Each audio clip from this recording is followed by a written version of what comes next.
An early morning fire at the Royal Arms Apartments in South Tulsa claimed 2 lives and changed others. Nikki Kane was trapped in her apartment. She called 911 for help. My apartment is on fire. I can't get out. Okay. Firefighters rushed to save her. Precious moments ticked away. I'm scared. I know, man. We're on the way, honey. You're all right. We'll get you. Oh, please hurry. Stay with you. Firefighters found Nikki unconscious. She lived, but we're told she suffered brain damage. 2 others died in the fire. When the smoke cleared, firefighters realized it was started by a meth lab. All these units. We caught up with some of the firefighters who were at the scene that morning. It's a fire they say is still hard to talk about. Anytime there's a rescue involved, the situation changes. That whole common access area was heavily involved in fire, so it made it very difficult to tell which apartment was which. Everybody was working as hard as they could, and it was a real tight situation. We couldn't get the equipment in. It's hard to get lines in. It's a long ways. There's a lot of people. There's a lot of fire. There's a lot of wind. Crews who were there that day call this fire senseless. The apartments have been rebuilt, but no one can repair the damage done to innocent lives. Firefighters say it shows the far-reaching impact of meth.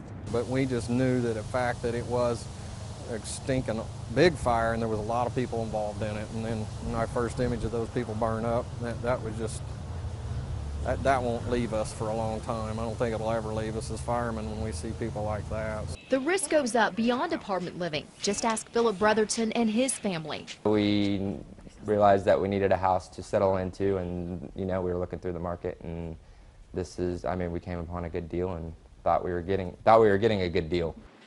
Philip Brotherton and his girlfriend Kara Powell bought this midtown home when Kara was 7 months pregnant. Didn't take long for them to realize something was wrong. Kara started getting skin irritations. Then a neighbor told them that a meth lab had been busted in their home. Even though the law requires it, they say the seller never disclosed this. We finally had our house, we were getting everything together, everything set up, and we were excited about to start our family, and then we find out that, and we had to move back into my mom's house, live there for a little bit over a month, and so he's a newborn, and we're like staying at my mom's house, and it was just not how we pictured our family starting out. The Brotherton family spent more than $10,000 to make their home safe. That meant replacing all the attic insulation, the kitchen cabinets, and deep cleaning every surface. Because soft surfaces tend to soak up the toxins, Kara threw away all the baby clothes. So I was more concerned for him because I didn't know what kind of effect that could have on him.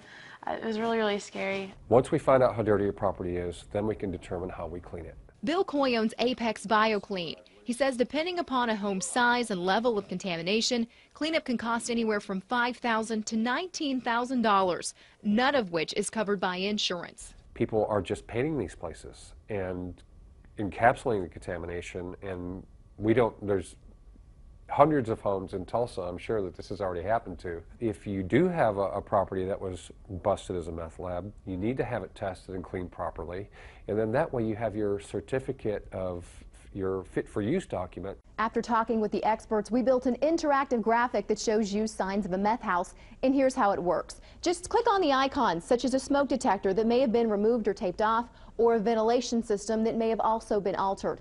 Outside the house, you'll find even more telltale signs, such as dead spots in the yard where chemicals may have been poured. These are all signs of a meth lab. You can find this information and more on the inside of a home at kjrh.com.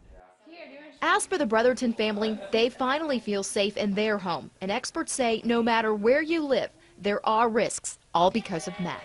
We all live with some type of a risk associated with methamphetamine, whether we live in an apartment complex or in a neighborhood. The ripple effect that's caused by the hazards associated with it, we all live with that risk.